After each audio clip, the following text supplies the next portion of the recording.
ko naman tayo ang pipicturean mo, pistik. Diyan, bes, mga anak. Yan. Pag-aral kayo mabuti.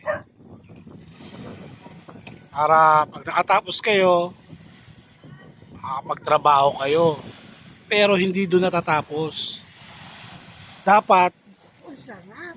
mga 2 taon, 3 taon, makapagnegosyo kayo. Grabe naman ang sarap. Para may sarili kayong business. Kasi sili. At hindi kayo magaya sa akin. Empleyado lang ako.